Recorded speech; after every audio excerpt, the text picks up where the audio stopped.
good evening, wherever in the world you may be. Welcome to the Pig Pals podcast. I'm Mr. Blonde and I drive the War Pig. I'm Ant and I drive the Asbo Pig. I'm Bob and I drive the Reaper. As we've said, this is the Pig Pals podcast where we talk about Reliants, we talk about Reliant related stuff, we might talk about bikes occasionally, because of course you can drive a Reliant on a motorcycle licence, hence that being the reason that we have them. Because we can't be asked to pass driving tests, that's the long and short of it. Well, I'd put away that can't afford it because the cars cost a bit more. Precisely. If you buy a Reliant, the chances are you won't have enough money left to pay for a four-wheel licence. Yeah. Because they do take a lot of looking after. And that's what we're going to talk about here, is how to take care of your Reliant, how to enjoy your Reliant, how to modify your Reliant, and how to show off your Reliant to people who aren't going to think you're an idiot for owning a Reliant. However, the minute you buy a Reliant, you are automatically an idiot because they take so much looking after. They're a money pit, but they are wonderful, wonderful machines. They are so worth the money and the time to put in them. Danson, you've been silent, my man. I'm skint because of Reliance. I'm skint because of Reliance. No bank account. And Bob's not skint because he fixes all our Reliants. I don't have a freaking choice. Yeah, I don't have a freaking clue. That's why he makes money. You have to respect Bob's business model here. Get all your mates to buy Reliants because you know they're going to break and you've got all the parts. The more you know. I say mates loosely. Loosely, yeah. Very loosely. Business associates. That's how we met. So given that this is not going to be a professional one today, we are literally just experimenting with camera setups. We might put a few clips of this on the YouTube just to show how ridiculously and utterly crap we are. And just to show you as well, this is the HQ, this is where all the magic happens. It ain't no fancy studio in the back of some warehouse somewhere. This is probably as raw as you're going to find it, I'd say. So, welcome to the HQ. Yeah, it's more raw than a McDonald's chicken salad. and those are pretty raw. Why would you go McDonald's and buy a salad? I don't know. Why would you walk into a steakhouse and complain there's no vegetarian option? True. Very true. So literally we've got a load of just mainly old cameras. We've got my mobile phone over there, which is obviously right at the back doing the behind the scenes thing. An ancient Nikon there, which is some stuff. Yeah, cheers, Liam. Pleasure, brother. We've got Bob's phone over there, and eventually there's going to be a Mac there. Thanks, Bob's mum. Thanks, Bob. She gave me the phone last night because mine's dead. Just dead. And eventually there's going to be a proper condenser microphone here to record some sound. Our Ponzi camera there connected to an old MacBook, just so we can do some clever-ish stuff. We've botched together a coffee table, we've botched together some chairs, and we've decorated the place with old pieces of parts. Well, I wouldn't say decorative more than... It's not decorative, Reliant parts really bother me. Well, if you turn it... Well, it's behind the cameras, but if you turn the cameers around, that's where the Reliant parts are. Yes, there's a reason nobody in Britain can get a Reliant engine, because they're all there. I haven't seen the sheds yet. That's the long and short of it. There are many old parts around here, and one of the things we're going to do is talk about parts, how to maintain parts, where to find replacement parts if you need them. Yes, because that is the biggest question that we see, because we're all on the Reliant forums as well, and one of the most asked questions on the forums that we see is people asking where we can find all the parts, and does anyone remake them or things like that. So that's one topic we want to touch on into. Absolutely, that's something we will discuss. Where to find these, what people seem to think are very rare parts, but it's all a question of knowing the correct places. Forums are obviously a great place to be. Forums, absolutely, Facebook groups. Absolutely. Or if you see someone with a Reliant, ask them. The chances are they'll know someone who knows someone who knows someone. The odds are, if someone owns one, then they're gonna have at least a couple of spare parts lying around. Yes. Don't we know that? Yeah, and if they haven't, they're probably in Bob's garage. Yeah, probably. And everything we're going to cover as well is pretty much whatever's in the Haynes manual. Yes. Is probably going to be put on videos in the future. We have got a video upcoming of my Asbo Pig, which currently it's not in a greatest of state. It's a bit leaky, thanks to the UK weather. Fantastic. Yeah. But that will be a big video or series of videos, depending on what we're doing, to the next few videos, as well as your build that you're going to be making, the Reaper Yes. Mark II. Well, Yes. it's not Mark II, but it's the second version of the Reaper. The second version of the Reaper, yeah. Obviously- Which, that will be a 1981 Mark I Robin estate. Declare Classic. Declared classic now, Declared yeah. classic. It's now. It can be more stupid. Yes. within reason. Within reason. Of course. Yeah, of course. It could be out there. Also means, of course, a Robin of that age, no tax, no That's MOT, it. but that doesn't mean you ain't got to look after it. Exactly. Just because you haven't got an MOT tester to say that's fine, doesn't mean it's going to be fine. I mean, the odds are it'll probably be put through MOT anyway for peace of mind, but That's something we would recommend, exempt or not. most definitely. Get your car checked over. At the end of the day, it's all good and well thinking, yeah, I don't need to take it for an MOT, but that doesn't mean you can't keep it safe for yourself, both yourselves and any other road users who you may encounter. If you know the cars inside and out, and you can do all the work, and you know them so well, where you know they're going to pass, then I'd still recommend, at least if you build one, take it for an MOT the first time. At least then, someone independent. If it's passed, it's passed. You've done a good job. You got nothing to worry about. But there's always that one small chance that you might have missed something, and that could be the difference between, not having a car again, really. Because if something goes wrong and you end up rolling it or something, then you've lost all your hard work. The thing is, there's no rules saying, even though your car's classic, or it works for any kind of car, that's Reliants or motorbikes or anything, Of course. anything 40 plus years old. Every year you can still take it for an MOT if you don't feel confident. There might be something wrong. You might be a have-a-go mechanic yourself. You might try and build your own cars, but there might be one thing you're not sure about, so it's probably worth taking to MOT. It could be a wheel bush. It could be anything simple. The MOT tester will still MOT the car. It'll just tell you what you need to fix. Granted, they can still pass or fail it, unfortunately. But at least then you know what to fix on, and then maybe the year after where you think, I'd have to take to MOT because you already fixed that part, fair enough, at least you've got the confidence to do it yourself. Exactly, that's the main part. Speaking of rolling, one thing you will not find on this channel is any of the stupidity of us trying to roll cars over. Thanks, Clarkson. Yeah. We know how much work you did at that car, Jazza, just in case you ever see this. Well, you know what? We might even touch on that topic on a video in the future. We'll actually go into detail about that, of how the car was actually set up to do. I mean, a lot of people watching this will probably already know it's a good 10, 15 year old clip now anyway from Top Gear. But again, we can show you how it was happening, how it did happen, sorry, but then we can also show you how cars do actually turn around corners, and I can tell you now, they don't just roll over, they don't blow over in the wind, they're very planted. And like you're going to see on all our cars are designed differently underneath, so with these two cars, they're more wide on the back end, mine's more narrow, but even if it's narrow, it still handles in corners, but then again, if it's come out a bit, it'll handle like a little go-kart, which their two do. Yeah. Depending if the suspension's good enough. Yeah. That should be another video. Yeah, we will touch on the suspension modifications that Bob and I have made to our cars. I think you've got a similar system on yours, I believe. At the moment, mine's running 125 bike springs at the moment, which are fantastic because they're practically brand new, so the back end is sturdy. I think I kind of kicked off a tradition with that. Yeah, we couldn't get away from 125, so we carry on the tradition of using 125 parts. But again, in the future, we'll do a video because as their two cars are pretty much modified to that standard, we can do a video on me doing arches on my car and showing you how to make the back end wider, and how compare.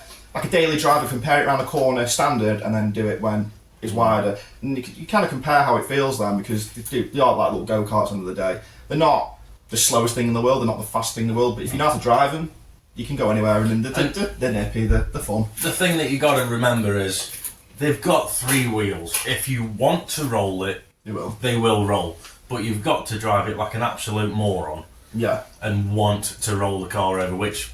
Why buy one to do that with? The thing is, if you're watching this expecting that, then it's the wrong Yeah, video. if We you're like expecting the cars. We actually turn do off, like go them. watch something else. Go and copy and paste Top Gear and watch that over and over again, because they kind of gave the reputation of Reliance or so unstable. There's Range Rovers out there that just tip over with a breeze of wind. We've seen so many clips, haven't we, where 2-3 mile an hour they just have nudge something with the wheel and whoop, up and over. Yeah, Reliant will just probably mount the curb. If anything, bounce off it. Might rip out an A-frame, but he's not upside down. But this isn't to say you can't roll one, Bob. Yes. Subject. I missed that little car. She was great. It was a good car. But you moved on. But I moved on and I built the Reaper out of that. saved as much parts as I could from the old one. And then he inspired us all to go and buy a pig. Cheers, mate. Yeah. Yeah, thanks, dude. My bank balance will never ever forgive you. I could have been rich one day. Yeah. Not anymore. I could have gone to Florida, but no, I bought a robin. And then somebody wrote my robin off, and I bought another robin. Yes. And someone oh, tried. that was your Mark III, that was, wasn't it? Yes, and someone... was he? Yes, and someone tried to write this one off. Yeah. But we... So, to be honest though, you got off so damn lucky with that I was second one. very, very, very lucky there.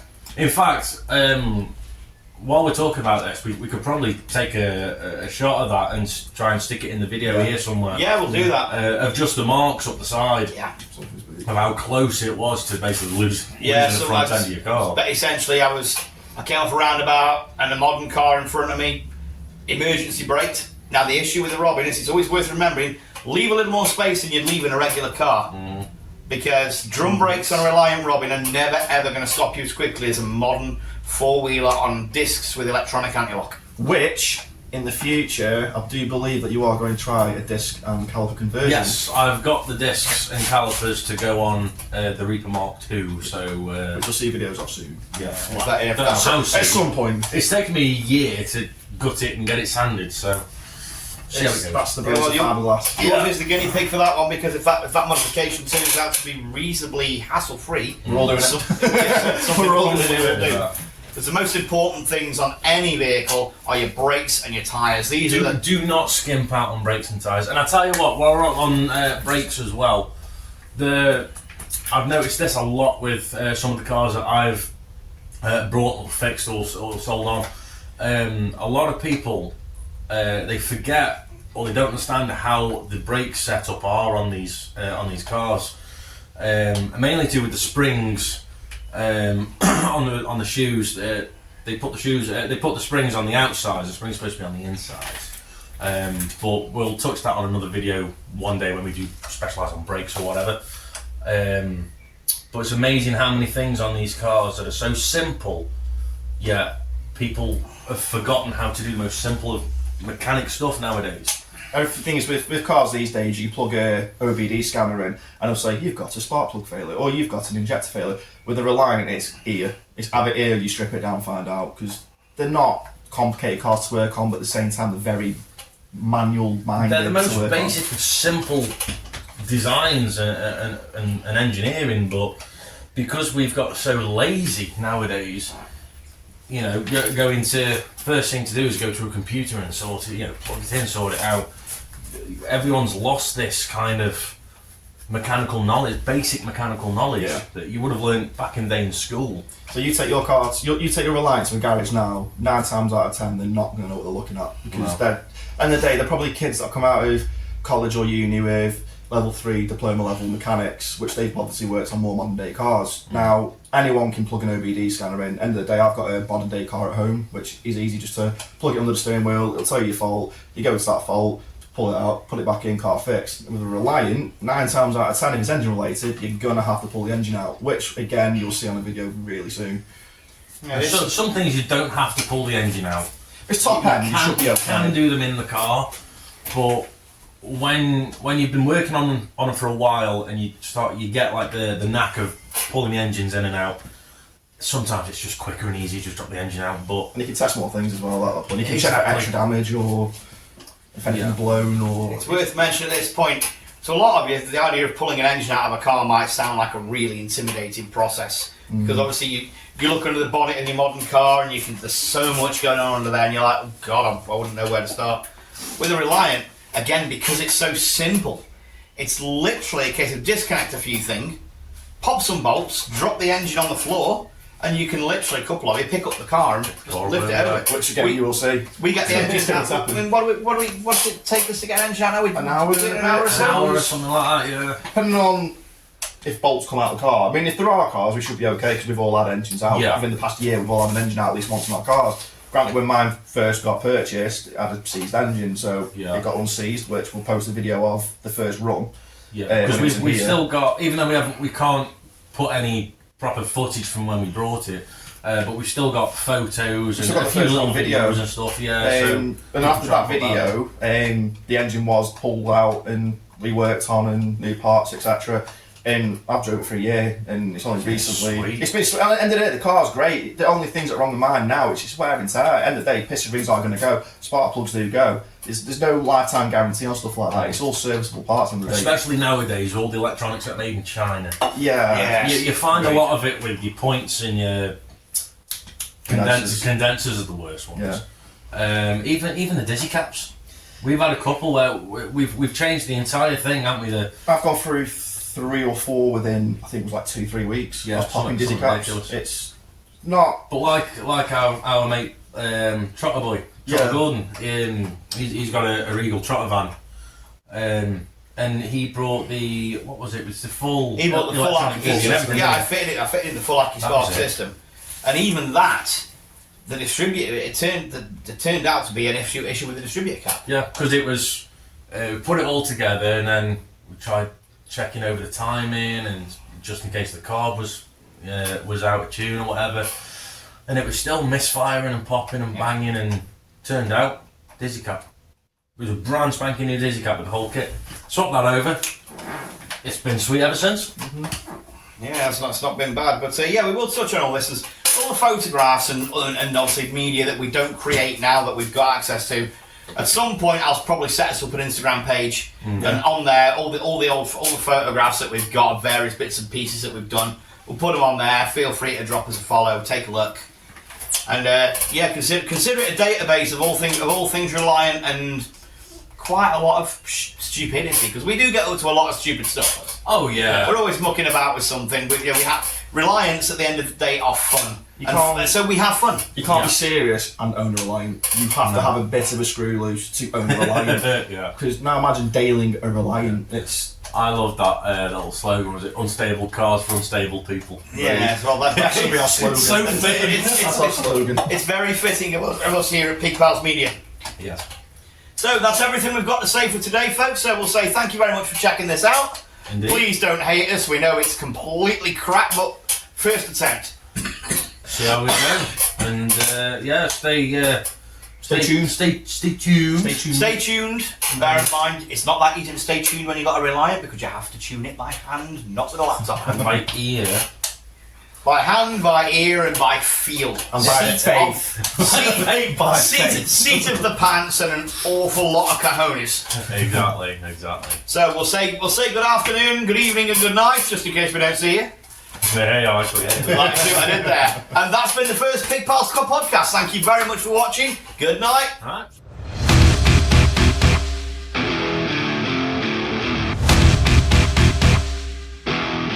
Welcome to the Pig Pals podcast. I am Mr. Blonde. I drive the War Pig. I am Ant. I drive the Mark III Reliant, which is the Asbo Pig. I'm Fix It Bob, and I drive the Reaper. And this, of course, is the Pig Pals podcast. First one we've done, so it's going to be shit. Yeah. As you can see, Jill will fix it for you. On me. Welcome to the Pig Pen. I'm Mr. Blonde. Oh, my dad. Look at me, Mom! Now, Mom! I'm famous! Do you love me now, Daddy?